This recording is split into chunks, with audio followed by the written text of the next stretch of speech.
Nehemiah chapter 13. On that day they read in the book of Moses in the audience of the people, and therein was found written that the Ammonite and Moabite should not come into the congregation of God forever, because they met not the children of Israel with bread and with water, but hired Balaam against them, that he should curse them. Howbeit our God turned the curse into a blessing. Now it came to pass, when they had heard the law, that they separated from Israel all the mixed multitude. And before this Eliashib the priest, having the oversight of the chamber of the house of our God, was allied unto Tobiah. And he had prepared for him a great chamber, where aforetime they laid the meat offerings, the frankincense, and the vessels, and the tithes of the corn, the new wine, and the oil, which was commanded to be given to the Levites, and the singers, and the porters, and the offerings of the priests. But in all this time was not I at Jerusalem. For in the 32nd year of Artaxerxes king of Babylon came I unto the king, and after certain days obtained I leave of the king. And I came to Jerusalem, and understood of the evil that Eliashib did for Tobiah, in preparing him a chamber in the courts of the house of God. And it grieved me sore. Therefore I cast forth all the household stuff of Tobiah out of the chamber. Then I commanded, and they cleansed the chambers. And thither brought I again the vessels of the house of God, with the meat offering and the frankincense. And I perceived that the portions of the Levites had not been given them, for the Levites and the singers that did the work were fled every one to his field. Then contended I with the rulers, and said, Why is the house of God forsaken? And I gathered them together, and set them in their place. Then brought all Judah the tithe of the corn and the new wine and the oil unto the treasuries.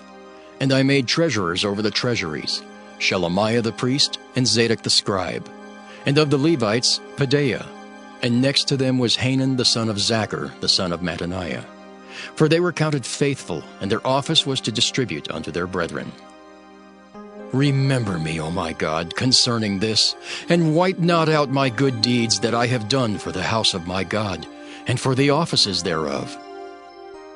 In those days saw I in Judah some treading winepresses on the Sabbath, and bringing in sheaths and lading asses, as also wine, grapes, and figs, and all manner of burdens which they brought into Jerusalem on the Sabbath day.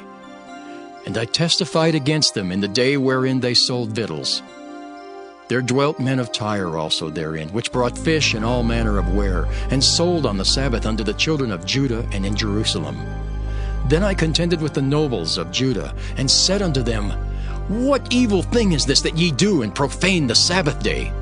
Did not your fathers thus? And did not our God bring all this evil upon us and upon this city? Yet ye bring more wrath upon Israel by profaning the Sabbath. And it came to pass that when the gates of Jerusalem began to be dark before the Sabbath, I commanded that the gates should be shut, and charged that they should not be opened till after the Sabbath. And some of my servants set I at the gates, that there should be no burden be brought in on the Sabbath day. So the merchants and sellers of all kind of ware lodged without Jerusalem once or twice. Then I testified against them, and said unto them, Why lodge ye about the wall? If ye do so again, I will lay hands on you. From that time forth came they no more on the Sabbath. And I commanded the Levites that they should cleanse themselves, and that they should come and keep the gates, to sanctify the Sabbath day.